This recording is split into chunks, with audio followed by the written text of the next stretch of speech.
Welcome to another episode of the Story of the Storyteller. Today, friends, let us understand why Modi has become so insensitive to the concerns or sufferings of people. Has success gone into the head of Mr. Modi? Is he taking Indians for a ride or taking Indians for granted? Or is he taking the voters for granted? Does Modi think he is God? Does God have any role in a democracy? What is democracy?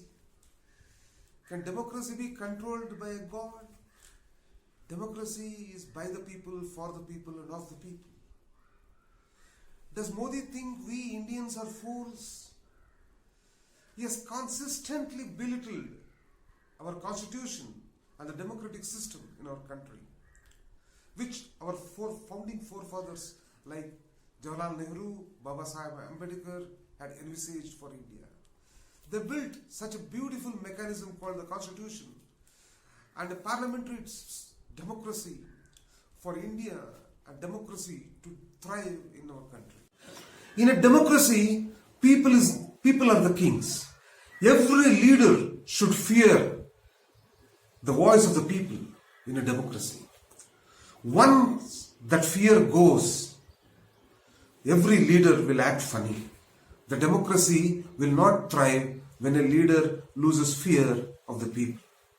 He will think he is bigger than the democracy and the people. I fear Modi has got into this dangerous syndrome. And now it's up to people to teach Modi a lesson that he will not forget. Democracy is of the people, for the people, and by the people. And now democracy is in the danger of it being in hands of few. And now people have to act. We all wonder why, in spite of so many policy decisions of Modi, have been so mediocre and have affected people across sections in the society, and it has affected the people so hard. Still he is unrepentful of his actions, and he still keeps on continuing with the Tughlaq decisions in the parliament. Today again in the parliament, yesterday, they brought the NCT bill wherein an elected government of a state has been undermined. Here, AAP government in Delhi. Power has been given to a lieutenant governor. In a democracy, who should have the power to govern? Is it the people, the government which has been elected by the people, or the lieutenant governor appointed by a crony lieutenant governor appointed by Modi? This is pure belittling the federal system of governance that we have. India is a union of states, and for the last 7 years, Modi, using his brute majority in the parliament, has kept on attacking the basic framework of our constitution, the basic federal structure of our constitution.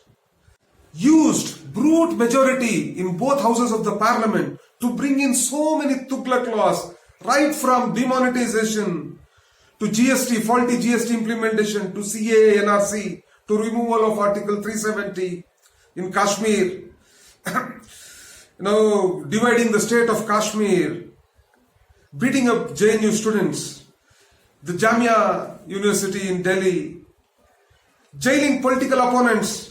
Disha case we have seen, the young girl was put into jail. Civil liberty activists have been put in jail for a number of years. He has jailed political opponents. He has least scant respect for opposition parties. The way the parliament was cut short by 15 days, it had to run till April 5th, but it was curtailed till March 25th because Modi and Amit Shah had to campaign in West Bengal, Kerala, Tamil Nadu, etc. Is this democracy?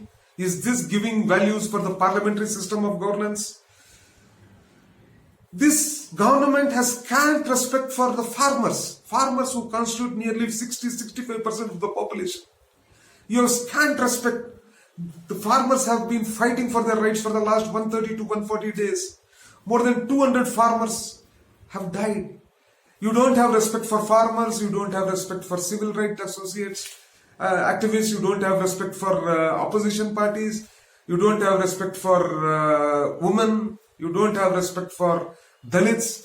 Your chief minister says, what women have to wear. Your president in West Bengal says, Mamata should wear Bermuda. This is what democracy is all about. This is how you treat people in a democracy. You have browbeaten all opposition, students, farmers, Dalits, OBC, activists, everyone. You have browbeaten them. In a democracy, majority doesn't mean you are king or you are God.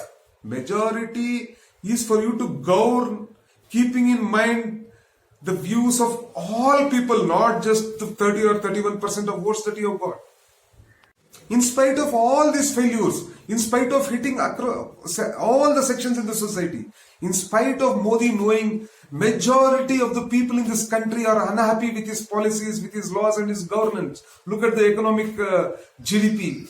It's in shambles. The job creation is on all parameters. He has failed. Modi has failed. But still, he has the audacity to still, hit at the people.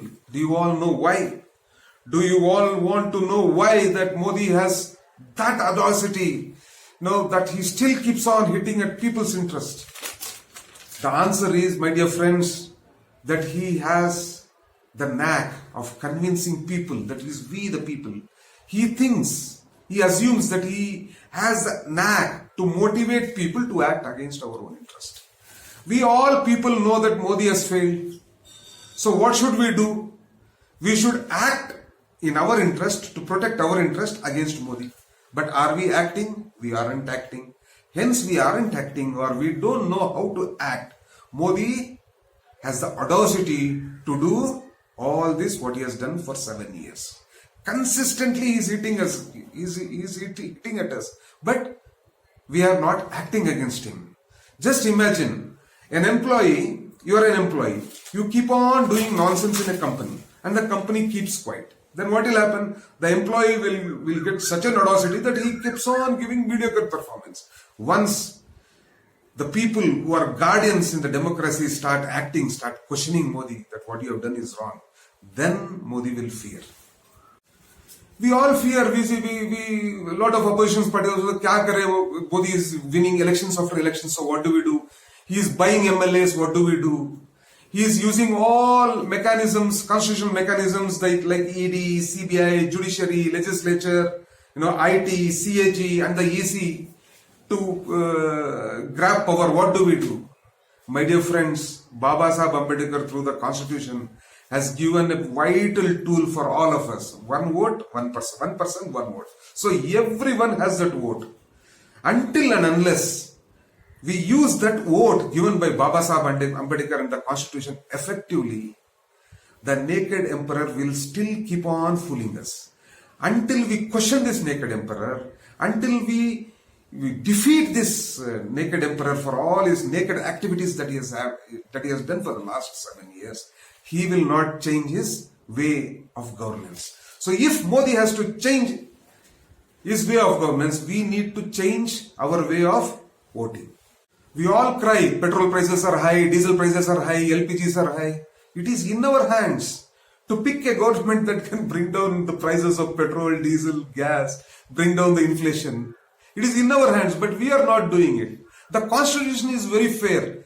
Baba Sahib's written constitution is very fair. It gives a choice for the people to teach Modi this lesson. But we are not in a capable position to teach. For various reasons like caste, religion, we fall prey.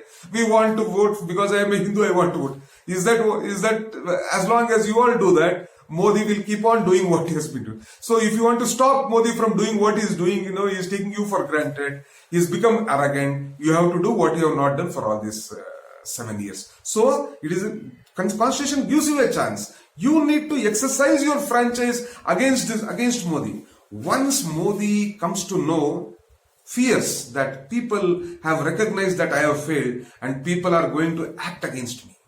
Once that fear comes into Modi's mind, that is when he is going to respect you. That is when he is going to respect opposition. That is when he is going to respect democracy. That is when he is going to respect opposition parties, the parliament. That is when he is going to respect all the constitutional mechanisms given by Ambedkar and the constitution.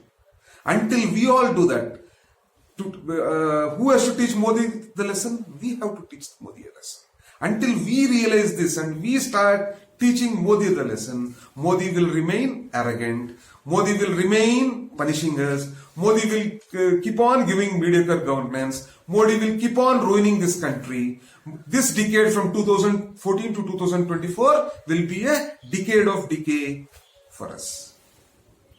Hence, friends, until we all people of India instill that fear in the heart, in the mind of Modi, that if you take us for granted, if you become arrogant, we are going to teach you a lesson through our vote. We are going to teach you a lesson through the franchise that Baba Sahib Ambedkar has given. Jai Hind.